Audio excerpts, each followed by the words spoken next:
ওং নম ভগবতে বাসুদেবায়। হরে কৃষ্ণ, রাধে রাধে। আমি বিদ্রোহী ভৃগু, ভগবানের বুকে এঁকে দিই পদচিহ্ন।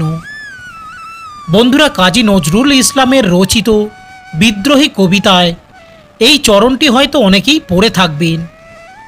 এখানে ভৃগু নামক এমন একজনের কথা উল্লেখ করা হয়েছে, যিনি এত বড় দুঃসাহসিক যে ভগবানের বুকেও পদচিহ্ন এঁকে দেন। সোজা কথায় ভগবানের বুকে পদচিহ্ন এঁকে দেওয়ার অর্থ হল ভগবানের বুকে পদাঘাত করা বা লাথি মারা। কিন্তু কে এই দুঃসাহসিক ভৃগু, যিনি ভগবান বিষ্ণুর বক্ষে পদাঘাত করেছিলেন? ভগবানের বুকে পদাঘাত করা কি এতই সহজ?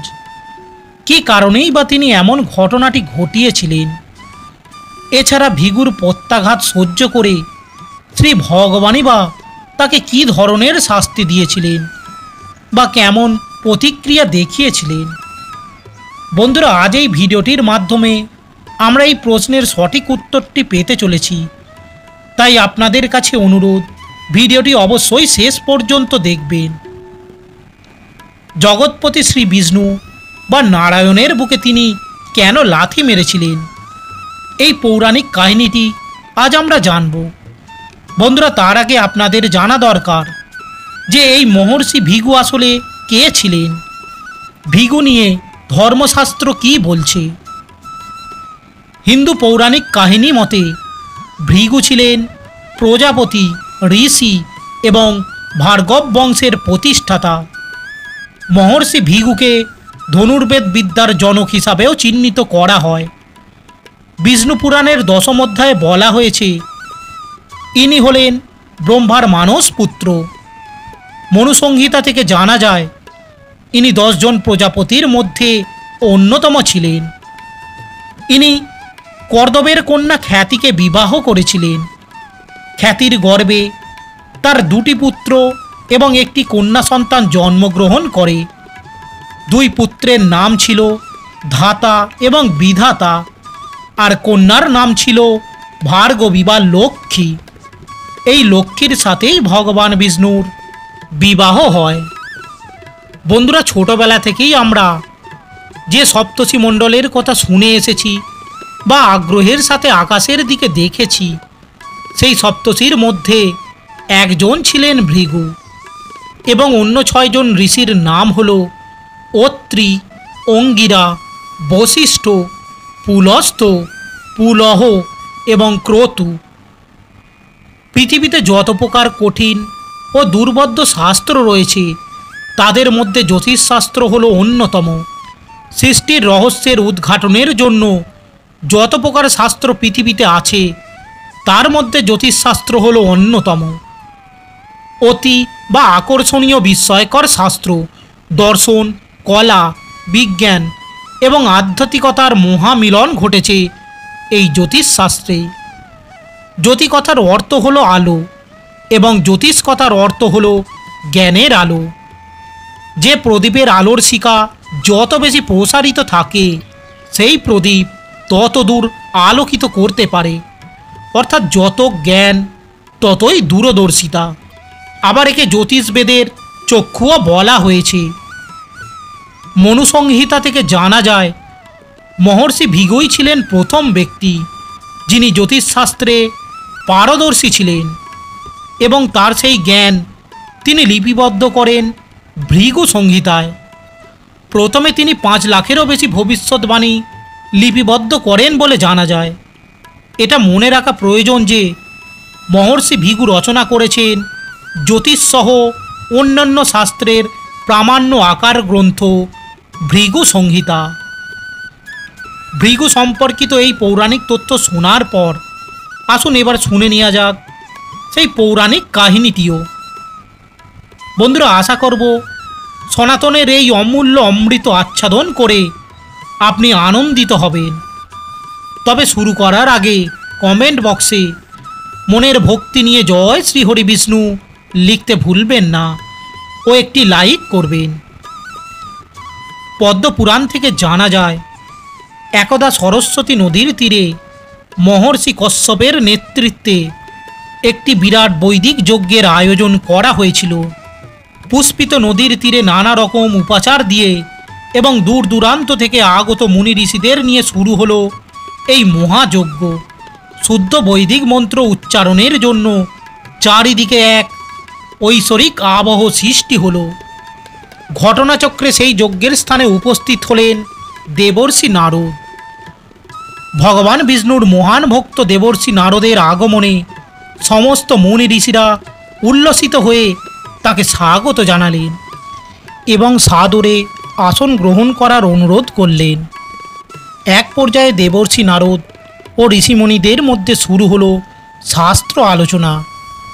বেদাদি এবং শাস্ত্রের বিভিন্ন বিষয়ে আলোচনা চলাকালীন নারদমুনি প্রশ্ন করলেন, এই যে যজ্ঞানুষ্ঠানটি সম্পাদিত হচ্ছে এতে আসলে কে সন্তুষ্ট হবেন? মহর্ষি নারদের প্রশ্নে হতবম্ব হলেন উপস্থিত জ্ঞানীগুণী সকল মুনি ঋষিরা, কারণ তারা বুঝতে পারলেন এই প্রশ্নের আড়ালে আরও একটি সূক্ষ্ম প্রশ্ন নিহিত রয়েছে, আর তা হল ত্রিদেব তথা ব্রহ্মা, বিষ্ণু ও মহেশ্বরের মধ্যে আসলে কে শ্রেষ্ঠ। স্বাভাবিকভাবেই এই প্রশ্নের উত্তর দেওয়া মোটেই সহজ কাজ নয়। তাই বিজ্ঞ ঋষিগণ চললেন মহর্ষি ভৃগুর কাছে। বন্ধুরা, আপনাকে এই ভিডিওটি শুরুর প্রথমেই জানিয়েছি, এই ভৃগু ঋষি ছিলেন অত্যন্ত জ্ঞানী ও বুদ্ধিমান। তিনি একাধারে সপ্তর্ষিদের একজন, জ্যোতিষশাস্ত্রে অসামান্য জ্ঞানের অধিকারী, ভার্গব বংশের প্রতিষ্ঠাতা, প্রজাপতি ব্রহ্মার সন্তান এবং ভৃগু সংহিতা গ্রন্থের রচয়িতা ছিলেন। এই সব কারণের জন্য যজ্ঞরত ঋষিগণ মহর্ষি ভৃগুকে বেছে নিলেন তাদের প্রশ্নের উত্তর খোঁজার জন্য। সিদ্ধান্ত হল ভৃগু ঋষি সপ্তগুণের আলোকে ব্রহ্মা, বিষ্ণু ও মহেশ্বরের মধ্যে কে শ্রেষ্ঠ তা বিচার করবেন। তো ত্রিদেবের পরীক্ষা নেওয়ার জন্য মহর্ষি ভৃগু প্রথমেই গেলেন তাঁর পিতা ব্রহ্মাদেবের কাছে। ভগবান ব্রহ্মা তখন ধ্যানস্থ অবস্থায় তার চার মুখ দিয়ে চারটি বেদ পাঠ করছেন। এরপর ভৃগু ঋষি তার পিতাকে কোনো প্রকার সম্মান না দিয়ে তার ধ্যান ভঙ্গ করলেন। ব্রহ্মা তার মানসপুত্রের এমন আচরণ দেখে কিছুটা বিস্মিত হলেন। বললেন, হে পুত্র, আমার নিকট তোমার আগমনের অভিপ্রায় নিবেদন করো। ভৃগু ঋষি বললেন, হে পিতা, আমি একজন ঋষি, কিন্তু আপনার লোকে এসে আমি কোনো সম্মান প্রাপ্ত হলাম না, এতে আমি অসম্মানিত বোধ করছি।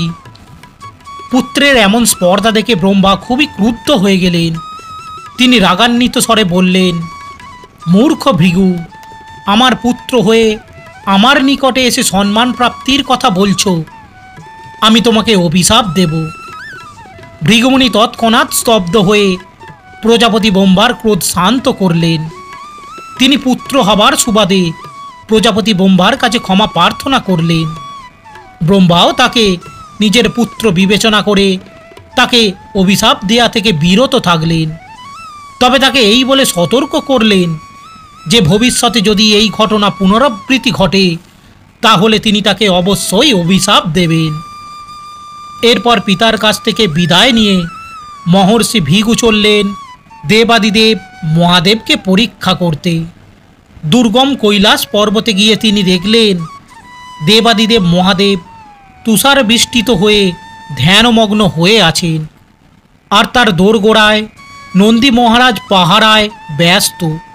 ভৃগু ঋষি নন্দী মহারাজকে বললেন তার দেবাদিদেব মহাদেবের সাথে সাক্ষাতের অভিপ্রায়, কিন্তু আসক্তি করলেন নন্দী মহারাজ। তিনি বললেন, ভোলানাথ এখন গভীর সমাধিতে লীন, এখন কোনোভাবেই তার ধ্যান ভঙ্গ করা উচিত হবে না। নন্দী মহারাজের প্রবল এমন আপত্তি সত্ত্বেও মহর্ষি ভৃগু নাছোড়বান্দা। তিনি শিবের সাথে সাক্ষাৎ করার জন্য বাগানুবাদে লিপ্ত হলেন নন্দী মহারাজের সাথে এবং অবশেষে নন্দীর বাধা উপেক্ষা করে উপস্থিত হলেন ধ্যানরত মহাদেবের সামনে।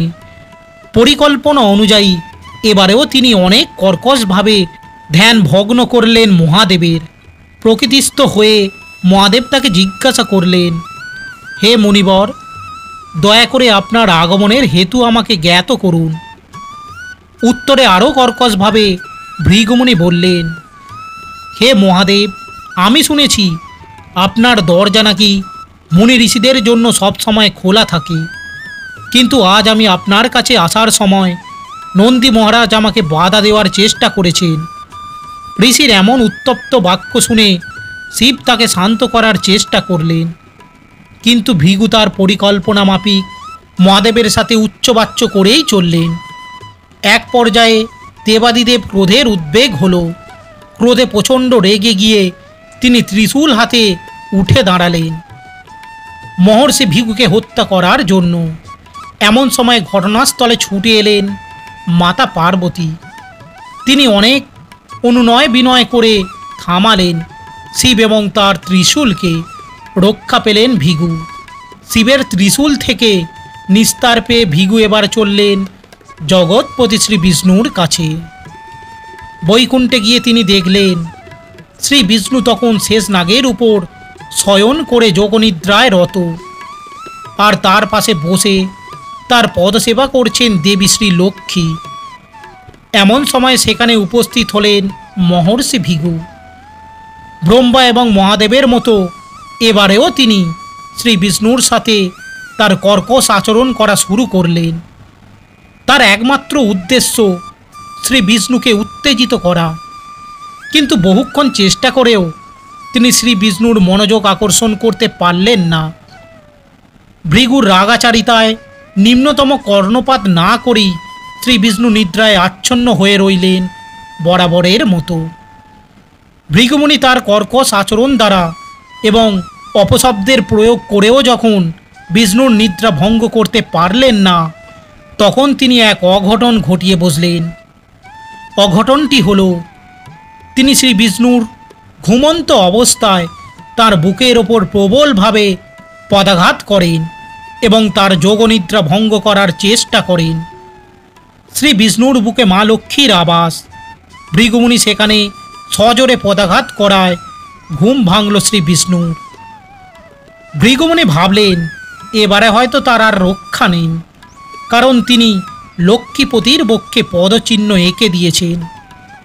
কিন্তু নিদ্রাভঙ্গ হওয়ার পরেও নারায়ণ নির্বিকার রইলেন। তার মধ্যে কোনো ক্রোধ বা কোনো শারীরিক প্রতিক্রিয়া লক্ষ্য করা গেল না। তিনি আগের মতোই শান্ত ও সমাহিত হয়ে রইলেন। এরপর তিনি ভৃগুমুনির পা ধরে কোমলভাবে হাত বোলাতে বোলাতে বললেন, হে মুনিবর, আমার বক্ষে পদাঘাত করার ফলে আপনি নিশ্চয়ই পীড়া পেয়েছেন। যদি আপনি পীড়া বা ব্যথা অনুভব করে থাকেন তাহলে আমি দুঃখিত। এখানে বলে রাখা প্রয়োজন, ভৃগুমুনির পায়ে একটি তৃতীয় নয়ন ছিল। এই নয়ন মূলত ক্রোধ, হিংসা, অহংকার এবং অধর্মের প্রতীক। শ্রী বিষ্ণু মুনির পায়ে হাত বোলাতে বোলাতে সেই চক্ষুতে একটু অল্প চাপ প্রয়োগ করলেন। এর ফলে মহর্ষি ভৃগুর সমস্ত অহংকার চূর্ণ হয়ে গেল। তিনি লুটিয়ে পড়লেন জগৎপতি শ্রী নারায়ণের চরণ তলে। তিনি বললেন, হে প্রভু, আমাকে ক্ষমা করবেন। আমি সপ্তগুণের আলোকে ত্রিদেবকে পরীক্ষা করতে গিয়ে আপনার প্রতি হয়তো একটু বেশি অবিচার করেছি, কিন্তু তা সত্ত্বেও আজ আমি বুঝতে পেরেছি যে ত্রিদেবের মধ্যে আসলে কে শ্রেষ্ঠ। উত্তরে শ্রী বিষ্ণু ভৃগুকে বললেন, হে মুনিবর, আমাকে পদাঘাত করার জন্য আপনার দুঃখিত হবার কোনো কারণ নেই, কারণ আপনার এই কৃতকর্মের মধ্যে একটি মহান উদ্দেশ্য লুকিয়ে ছিল। আমি আপনাকে কথা দিচ্ছি, আজ থেকে আমার বুকের যেখানে আপনি পদাঘাত করেছেন সেখানে আমি সারা জীবন আপনার পদচিহ্ন বহন করব। সেই থেকেই শ্রী বিষ্ণুর বুকে ভৃগুমুনির পদচিহ্ন আঁকা রয়েছে। আপনারা হয়তো অনেকেই খেয়াল করে থাকবেন, শ্রীকৃষ্ণ বা গোপালের বিগ্রহতে অনেক সময় একটি ছোট্ট পদচিহ্ন দেখতে পাওয়া যায়। এটি আসলে সেই মহর্ষি ভৃগুরই পদচিহ্ন। তবে অবশেষে একটি কথা না বললেই নয়, আর তা হলো পৌরাণিক কাহিনীগুলি লেখা হয়েছিল অনেকটা রূপকভাবে, যার আড়ালে লুকিয়ে আছে একটি অন্যরকম সত্য। পুরাণে ত্রিদেবের শ্রেষ্ঠত্ব বিচার সংক্রান্ত অনেক কাহিনী লক্ষ্য করা যায়। এর মধ্যে কোনোটিতে ব্রহ্মাকে শ্রেষ্ঠ বলা হয়, কোনোটিতে বিষ্ণুকে, আবার কোনোটিতে মহেশ্বরকে। তবে প্রকৃত বিচারে এই ত্রিদেব হলেন নিরাকার, পরম ব্রহ্মের সৃষ্টির স্থিতি এবং লয়, অথবা সত্য রজ ও তমগুণের প্রকাশ, এবং সত্যিকার অর্থে তা এক এবং অভিন্ন সত্তা। ভৃগুমুনির শ্রেষ্ঠত্ব বিচারে এই পৌরাণিক কাহিনীটি আপনাদের কেমন লাগলো তা অবশ্যই কমেন্ট করে জানাবেন। আশা করি এই ভিডিওটি আপনাকে সমৃদ্ধ করেছে। আর যদি ভিডিওটি ভালো লাগে একটি লাইক করতে ভুলবেন না, আর ভক্তিভরে কমেন্টে লিখে যাবেন জয় শ্রীহরি বিষ্ণুর জয়।